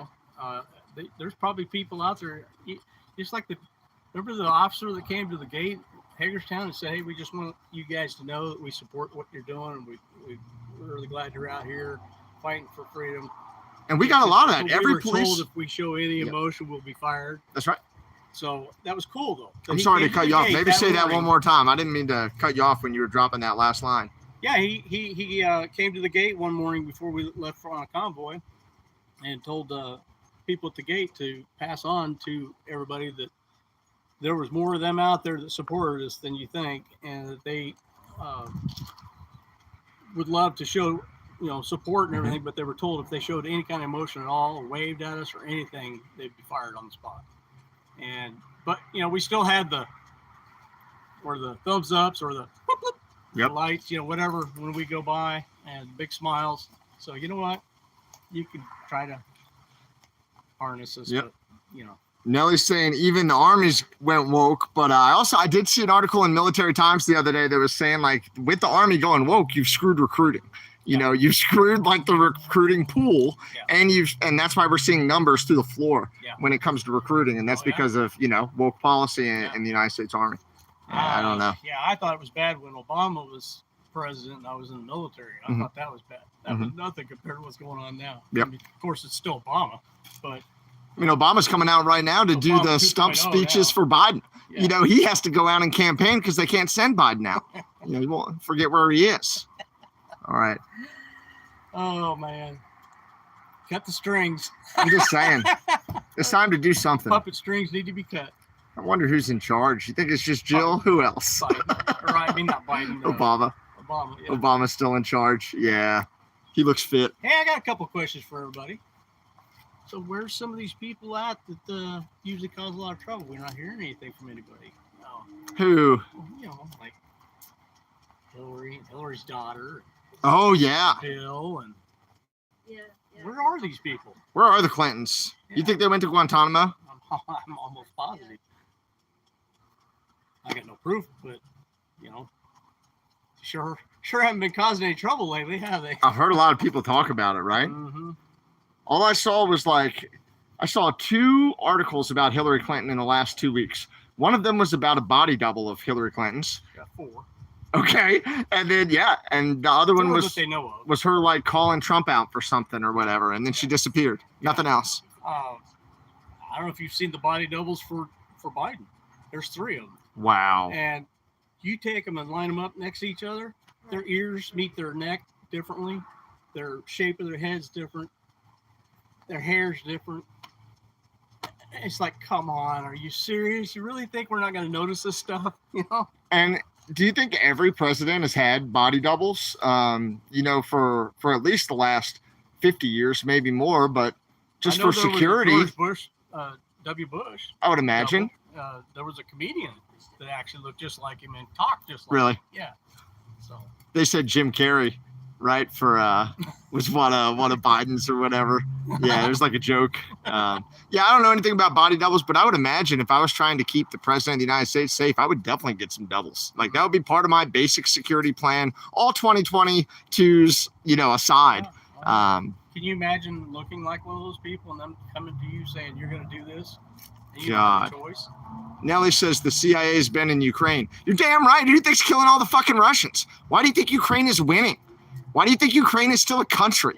All right, Ukraine is an opportunity for boys and girls in black to kill everything and to observe how Russia's going to operate on the battlefield, to like read their tactics like a freaking pop-up book, you know, while supporting their buddies and destroying their infrastructure. Agenda 21 and Agenda 30 and, you know. I don't know what that is. All that Agenda 21 and Agenda 30 and all that. What's Agenda 21? Well, it's deep stuff, but it's got to do with you know, population control, and you know, Bill Gates isn't shy about telling what people what he believes, and you know, obviously, you know, Fauci's a big part of that. Klaus Schwab, big example of, you know, you look into their when they came here, we read the little sales pitch that they gave to the community. They went to the this is WEF. The WEF. Yeah, so the World Economic Forum came to Cape Girardeau. A couple months back, and well, further back than that, I guess we found out about it a couple months ago. And so we, the people here in Cape Girardeau, has been fighting that fight, trying to educate people, educate the mayor, educate the town council, and all that stuff. But they want to make a hub here, and their sales pitch sounded great until you started getting further and further down the line in the sales pitch, and then you started, little flags start popping up here and there. Well, then you go dig into it, you start finding out what they're all about, and on their website, go look at their website. It's scary. They want population control. They want control of everything, and it's really scary what they do. That's 21. What's 30? Well, Agenda 21 didn't work. Okay. You know, because we came and went. You know, Agenda 2021. I see. Okay. And I don't know about this stuff. Yeah, it's just look it up. Okay. You know, and then I think new one now is Agenda 2030, I think, or 35. I can't remember. Okay. But basically, it's the same agenda. When Trump got elected, it screwed up their whole plan. They thought Hillary was going to get in. They were so confident that Hillary was going to get in that, you know, they overcompensated and Trump got in. So when that happened, it messed up their, because I really think that if Hillary would have gotten in, she would have been the last president of the United States. Really? I don't think we'd be a country at this point, not the United States. Why do you think that? What do you think would have happened that would have caused the United States to cease to exist? That's on, you know, internet. They're not shy about telling you what they want to do, and Bill Gates and all them. But had they stayed on track, then Agenda 21 would have happened, and we would be basically a completely socialist country by now. And that's what's dangerous about right now. You know, we just went through 2 years of craziness, and we can't afford to go another 2 years of this kind of nonsense. That's right. We will be a socialist country, you know, if we don't get it turned around. So it's really, you know, even the people that don't believe, that aren't conservative or don't follow the Republican rules or whatever, fine, I don't care. But do you really want to be a slave? I mean, you fuss because you want freedom, and you want freedom of speech and freedom of this and freedom of choice and freedom of all of this stuff. Well, guess what? When they take over all these things, all this Rainbow Coalition stuff and all that stuff, guess what? They're going to shut it down. They've done it everywhere they've gone, everywhere else, and all those people got arrested and I mean, look it up, do the research. You know, it's happened over around the world, everywhere, and it's just these people are being used. You know, for their they think that they're getting their way, but they're not. So as soon as this thing goes completely socialism, they're out. What do you think will happen if, say, we wake up on, we stay up November 8th, we wake up November 9th, and we're told that the red wave that everyone expects didn't happen? That in fact it was like a blue wave, or let's say that the House and the Senate don't turn. What do you think would happen in the United States? Well, at that point, I hope that They say this man is speaking the truth. They say that. I think they like you. Yeah, at that point, if that happens, we're gonna have some tough choices to make and decisions. And if the military or part of the military, obviously not all of it, but part of it, and some of the white hats are really doing something in the background, then they're gonna have to step up at that point. They're gonna have to go forward. I know that if they really are out there and doing what they say they're doing, then they're letting these guys have enough rope to hang themselves, basically, and reveal themselves to the world. And that's what they've been doing. And it's painful. We've had people lose their lives over this. So you've heard about some of the stuff that's happening behind the scenes. Oh, yeah. With this. Okay. Oh, yeah. And so, if we don't, if they do that, it's just because they cheated, obviously, found another way to cheat. And there's already been evidence of cheating, even at this point, from the pre polls. But yeah, if that happens, I don't know. It's going to be tough. I mean, I hope that and I personally, I believe that God is going to step in and do some stuff too. And I think the same way he's letting it kind of just get to a point, and then he'll step in and crush it, because if you listen to a lot of the people that know and the people that are in that kind of thing, they're all saying it. So time will tell, I guess. It's absolutely 100%. It's kind of like all these conspiracies reading. Have come true one at a time. A lot of them, right? Yeah. A lot of them. Yep. We're just spoon-fed little bits, Conspiracy at a time coming true. I spoon-fed until we're full. I gotta admit, I thought, vapor trails. Come on, we've had contrails from airplanes since the beginning of jet engines. But I started paying a little more attention to it and realizing that they didn't go away. They stayed there all day, and they spread out and they got wider and wider. Well, contrails don't do that. They evaporate and go away. The crystals turn to ice. That's what you see. And then when they dissolve or evaporate away, it goes away. So contrails should go away eventually.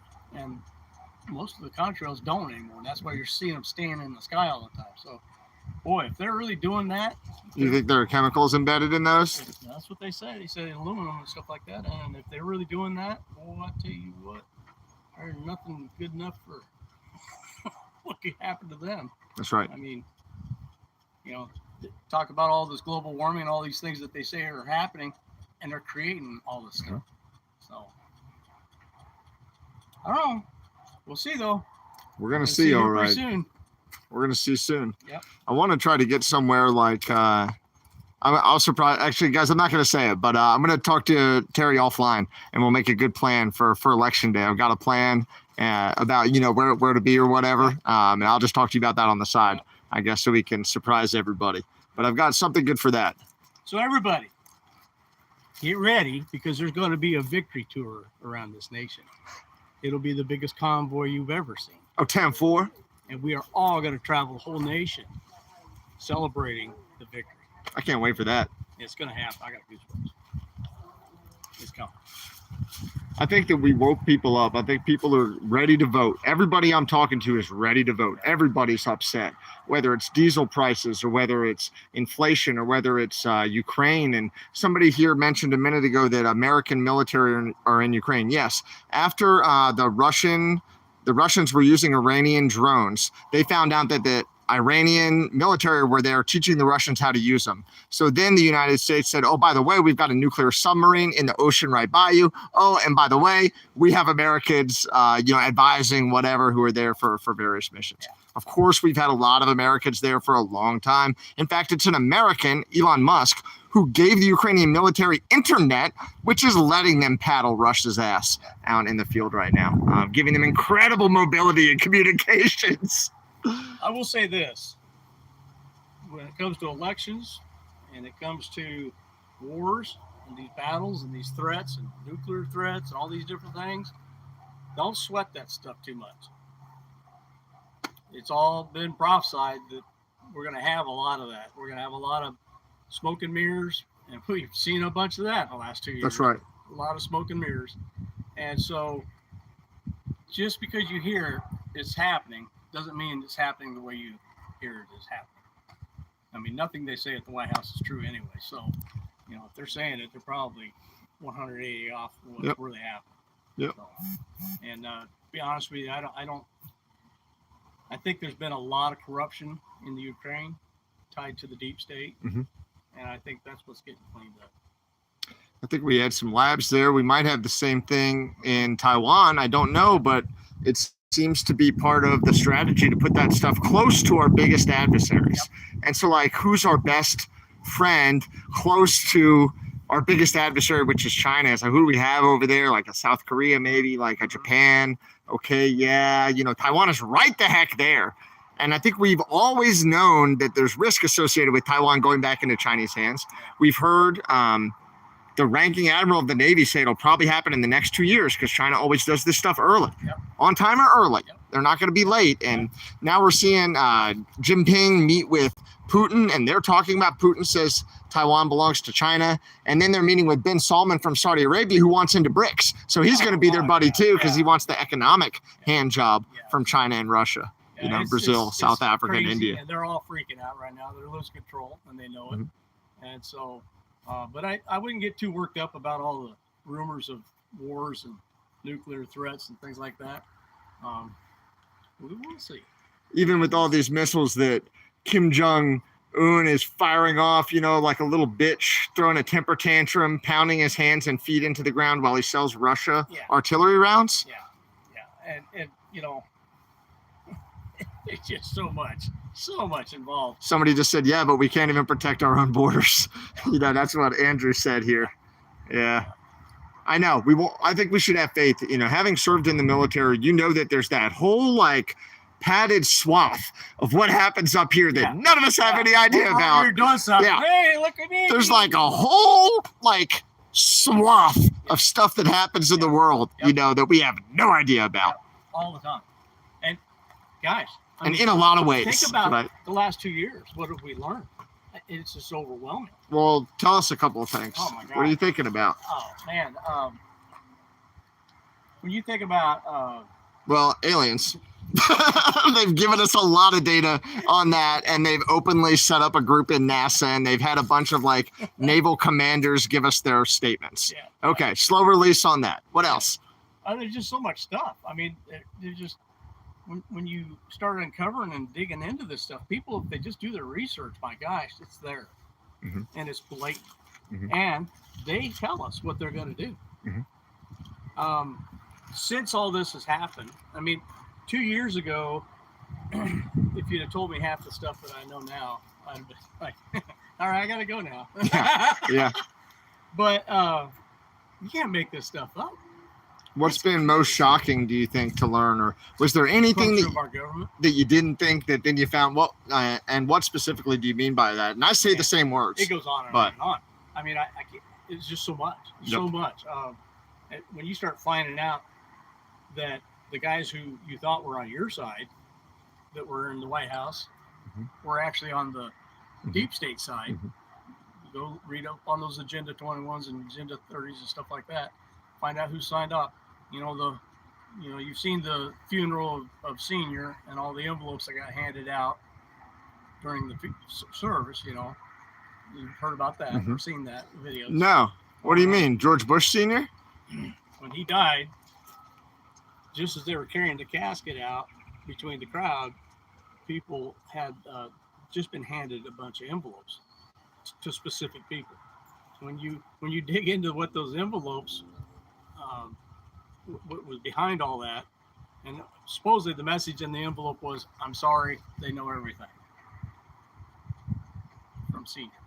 So, and the look on their faces when they opened those envelopes, and then like Michael Obama opened up one, and when he opened it, and whoever, Osama Obama looked down at the envelope and he saw the letter, and he looked like like the blood drained right out of him. Oh, wow. And the Bushes did the same thing. Jeb Bush looked like he's gonna faint. Every one of them did it. Really? So this is a whole thing. The envelopes at the George Bush Senior funeral. Okay, I didn't know about this. Oh yeah. Gosh, I got so much stuff I could give you to blow your mind. But anyway, they say Terry knows a bunch. That's what Carly says, and she says she loves your home. It just goes on and on. I'm telling you, the stuff is just, you can't. It takes you 2 years to absorb most of this, And I think if we knew everything, we'd probably all be in the hospital with panic attacks or something. Mm-hmm. So we have to learn it a little at a time, kind of thing, Sure. And I think that's what this is all about. I think we're just being educated slowly. Kind of like you said, being spoon-fed the information. It's coming out. Some of it's false, some of it's not. Mm-hmm. Some of it's white hat, some of it's not. So you got to take everything you learn with a grain of salt, and do your own research, and then trust but verify. Mm-hmm. But yeah, I mean, it's insane. Now they're talking about the letters. They're saying, yeah, they saw it. Somebody wants to know who wrote that. Jan says she remembers seeing it. Mm-hmm. What's up, Daniel? Daniel says hello. There's people have broke it down into frames, slow motion frames. Yeah. And man, it's great. Oh, and Pence was one of the ones that got a letter. And they're asking if you could just say, what did they say that they said? They know, I'm sorry, they know everything or something? I'm sorry, they know everything. And, Senior, remember, he's the one that probably the first president that ever said anything about global, having a global government. Mm-hmm. World order. Yeah. Yeah, one world order kind of thing, global government. Well, all those folks were groomed and trained in the same place for the same reason. And when you dig into those agendas, you find out what they are. And when I found out George Bush had been through it, I was like, no way. No way. I can't believe I defended that guy so much. Who do you think will be the Republican candidate in a couple of years? Oh, definitely Florida. Yeah? Yeah. DeSantis? Yeah. Okay. And I wouldn't be surprised Kerry Lake. Really? From Arizona? Yeah. Kerry Lake and Ron DeSantis. That's what you think? Yeah. All right. Yeah. Somebody else says that's what they heard the note said too. That's what Debbie says. And Jackie says some received letters. They were on the chairs or something. Or they went to the chairs. Yeah. That's what Mountain Granny's saying too. Certain people got them. Mm-hmm. Biden didn't get one. And he's looking around like, where's mine at? Well, you're too stupid. You're going to tell everybody what it says if you get one. So yeah, you don't get one. Yeah. You're like a retard. We're not giving you one. Yeah, you're not allowed to have one. So, yeah. It's going to be interesting. As they say, pop some popcorn and watch the movie. What made you go on the convoy? Why did you even show up? For the exact same reason that you did. I remember you sharing, why you did it, and that's exactly why we did it. I, for 2 years, was so frustrated being in the retired military. I was like, why aren't we doing something? Why aren't we taking this back? Obviously, there was cheating. I watched it happen. I knew before I went to bed that night that we weren't going to be in. I knew because I watched them do it. Every time they went to a commercial, they come back, and I had a DVR, and I was recording the whole thing. And I went back and started looking at the DVR before the commercial. The numbers flip-flopped after the commercial. And it did this all night long. They just kept adjusting the numbers. And then, of course, at 3 or 4 o'clock in the morning, the system got just so jammed up they had to shut it down. And Then they went way overboard, and it was so obvious that they cheated then. That's right. So, you know, I watched it. I kept going back. I still have it on my DVR. Mm-hmm. It's the same stuff that Mike Lindell shows everybody. It's the same stuff. Anybody who's paying attention would catch it if they had something to record it and actually go back and look at it and go, "Yep, that's what I thought. Those numbers were different." Mm-hmm. Yeah. So, and you know, they've done it again and again and again. And you know, how many elections have they done that in over the years? That's right. All the way down to the ground level at the school boards and stuff. Mm-hmm. I mean, we know George Soros has put people in offices. Oh, many people. I've got a whole nother video just on George Soros. I'm going to teach everybody who George Soros is, and I'm going to talk to you about all the DAs that he's put in place, all the district, all the different positions. Yeah, all over the country. Massive control. So, Wyoming.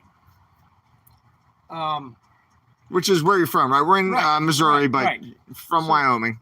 So, Wyoming, you would think, would probably be pretty conservative. I mean, everybody there's carrying a gun. Mm-hmm. Well, not everybody, because some of them came from California. Kathy says, I'm hanging on every word. That's how I saw it too last election day. Yeah. And you said you've still got it on DVR. Yeah, I still have it on DVR. And so the numbers were flip-flopping before and after commercials for which candidate had how many. The numbers adjusted opposite. They flipped. They didn't make it so obvious that you would really catch it. It was like hundreds and thousands at a time. Yeah. Like maybe 3,000 or 10,000 or 12,000 or something like that, or a couple hundred or whatever. Not enough that you would really notice it unless you're actually watching the numbers really intently. And then they go to a commercial, they come back and, wait a minute, that's not what those numbers were. And I went back and I rewound it and looked at it. And right then I knew, they're freaking cheating. Wow. They're cheating. They're taking the numbers from one and putting them on the other one. They just did this in Brazil. They just did it. And the what they call those, the computer, the program that they use takes the numbers and you could just see it. And it takes the numbers and just takes them away from the one and puts them on the other. Wow. And it just does it slowly so that when they win, finally, kind of like Biden, when they win, he just barely won. He just barely won. But he won. No. he lost by a landslide. The algorithm took the numbers together and made it look like. And they just did that in Brazil. There's so many things that happen that none of us will have any insight into or awareness into, really, right? Other than just what we see put out publicly. And that's a tough position to be in because it makes you sort of lose trust. Yeah. You know, it makes you sort of not trust what you're seeing. Well, and I've said it. Lots of people have said it. Debbie says this man's telling the truth. Election, there's not going to be a fair election. I don't know. We'll see. There's enough people watching that this time we might pull it off. You know, I'm sure they're going to cheat, but it was overwhelming last time. Mm-hmm. It was all on computer, and we couldn't stop it. Now, and I suppose it's still on computer in a lot of places, but most places have gone straight paper ballots. Mm-hmm. And I just got a thing today in my email about the requirements for voting, having to have an ID and all these other things. When did that ever quit anyway?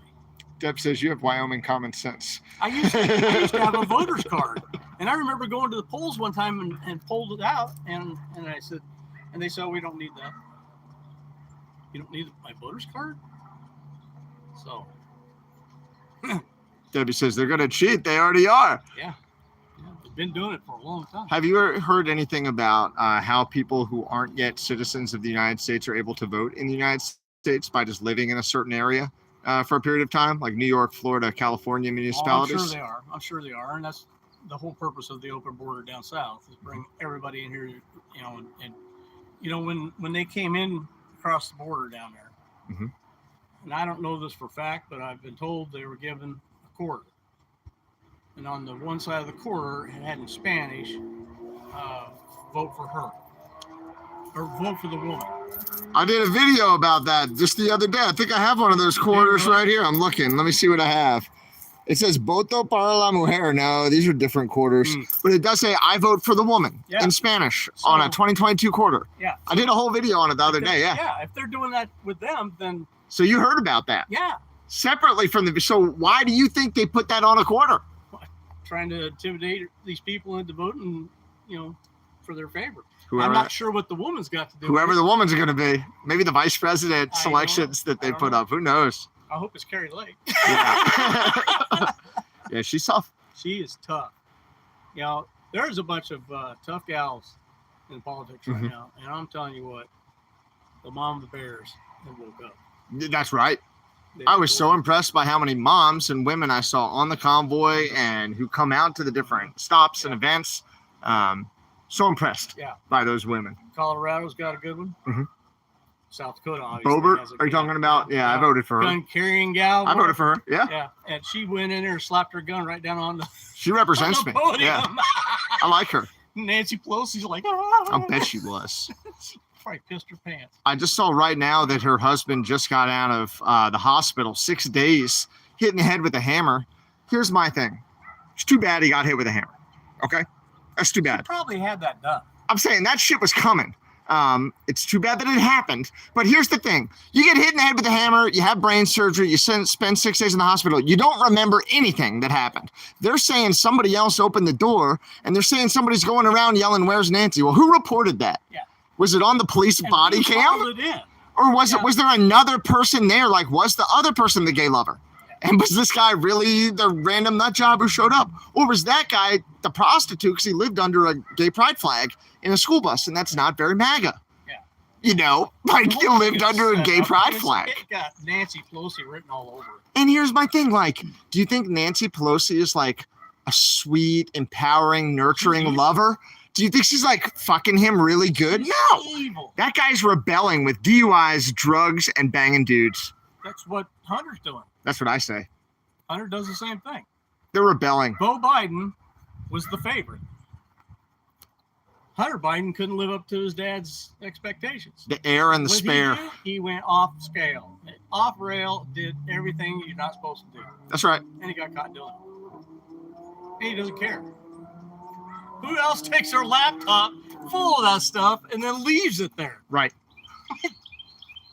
Right. I can't believe he hasn't been charged, whether it's related to taxation or whether it's related to the money he got from China, from Iran, from Saudi Arabia, right? From Ukraine. What would they charge him with? I mean, there's so much.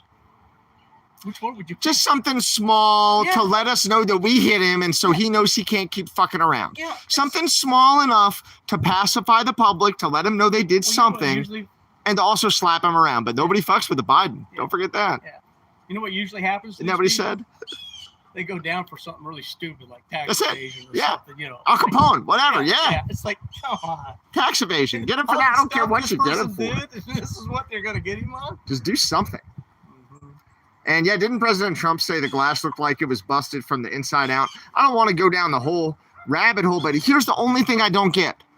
That dude has a head injury, like signs and symptoms of a head injury. Loss of consciousness, loss of memory, slurred speech, drunken behavior, disoriented. I'm just saying, no, unless it's the gentlest hammer to the head ever, and he did it in front of the police. And they didn't shoot him? I'm just saying they yelled drop the weapon, but they didn't shoot him to get him to do it. I don't know. But who opened the door? The police said someone inside the house opened the door and they saw two men holding one hammer. So was it like a servant? Or like, who? It wasn't a security person or they would have killed the guy.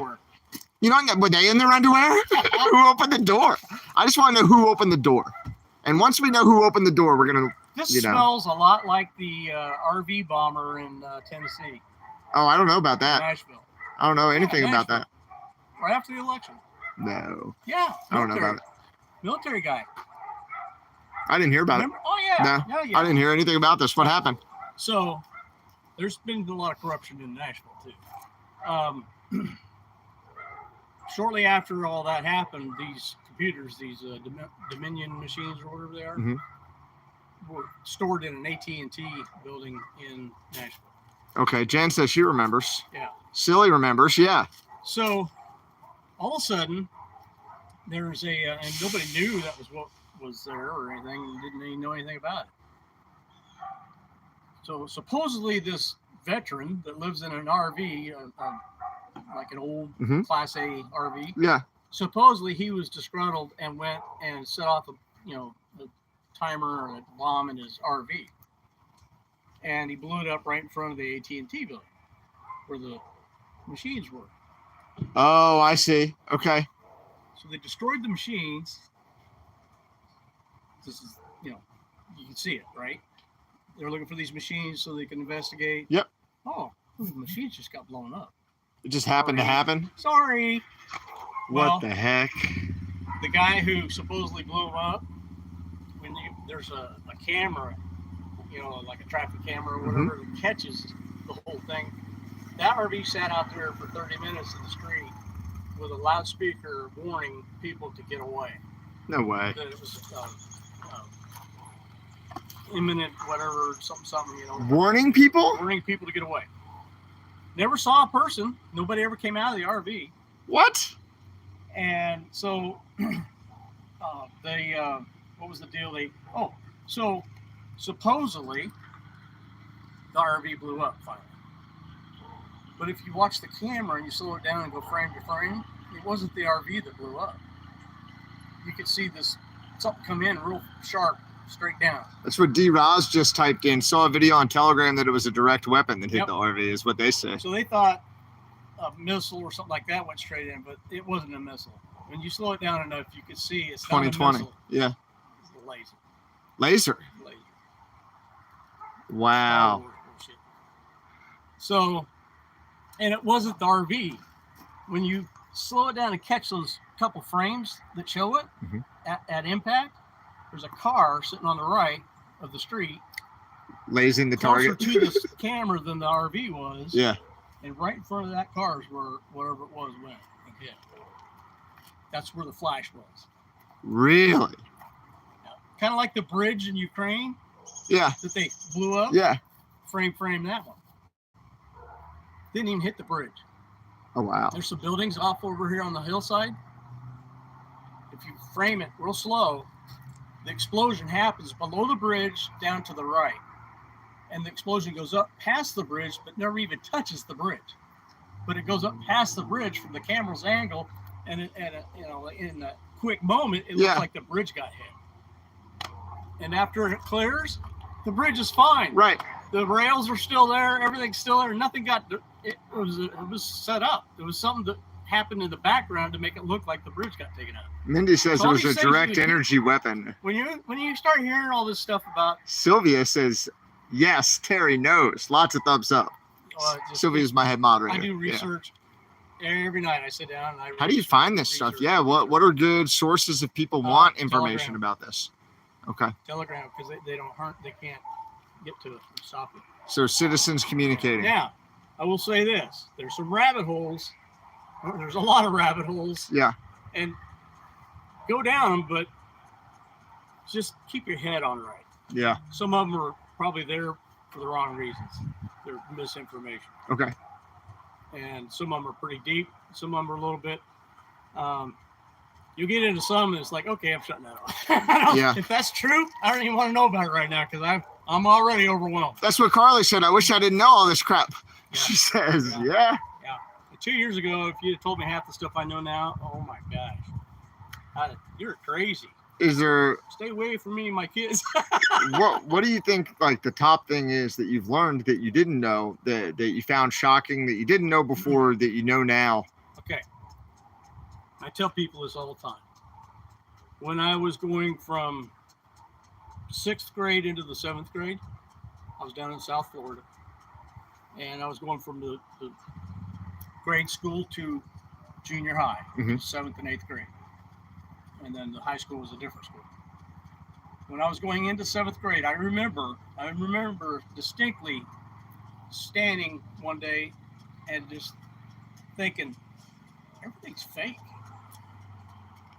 Everything's fake. Why is everything fake? Am I the only? And I literally, just like before the convoy, am I the only one that is seeing this? Now, what age are you when you're going into 7th grade? 12, 12 or something. I don't know, 11. I don't know, 10. Yeah, around Somewhere in that there. because in So I Right. was seeing it in then. 12th grade you're like 18. So I yeah. was seeing it then, but I didn't know. I didn't know what it was. I think it was a discernment. I think I actually was discerning something, but didn't know what it was. Didn't understand it until years and years later. Even after 20 years in the military, I had no idea about the deep state. You know, Trump kept talking about deep state and the swamp and all this stuff. Did we ever hear anything about that kind of stuff before? No. I don't know if you guys ever watched Blacklist or not Blacklist. Is it Blacklist? Yeah, Blacklist on TV was one of my favorite shows to watch. It was about the only thing I would watch on TV, and then I turned it off. Okay. And that show showed you everything that we're learning now way back then. I never heard of cabal. I never heard of deep state. This is before Trump. And they were talking about this stuff back then.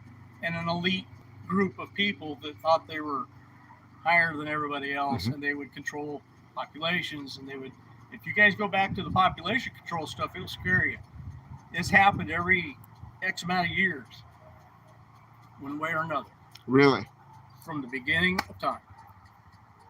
From the beginning of time.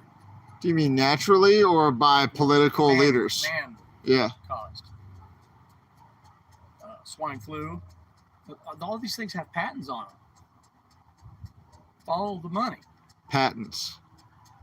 Yeah, kind of like coronavirus with Wuhan bat. Yeah. Yeah, or not coronavirus because the flu is the coronavirus. All the COVID-19. Yeah.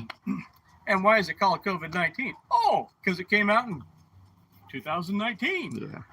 And Agenda 2021 was only 2 years away. Wow.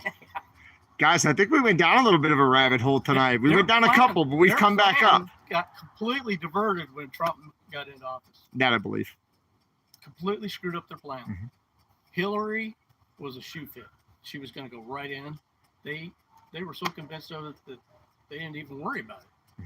And when she didn't make it in, you remember how pissed off she was? Oh yeah, the world. Yeah. But her. Yeah. So that was, I think she would have been the last president if she had gotten in. I think they would have finished their agenda. Wow. So do your research. I'm glad we're still here. We still got a chance. We're going to beat this. Chip in a chair. We're gonna win this election. It's Big been old red revealed. wave. It's been revealed. And you know what? I was digging into some of this stuff before the convoy, but convoys made me really get into digging because of what they did to us in D.C. I don't know if I've told you or not, but we took that Yukon. We could never get downtown with the trucks. You know, the other guys did because we were playing diversions for them. Yeah, I was taking the other groups But I never got to downtown. go downtown. Well, So you guys I, were. said, Yeah. I told Bill and Lori and Mary Beth, I really would like to go down there and see the Capitol. I've defended this place for 20 years. That's right. And we went down there in our vehicles. We had our flags on. And we got down in there. And I never got to see any of the buildings because couldn't even get close to them. We had to park somewhere else.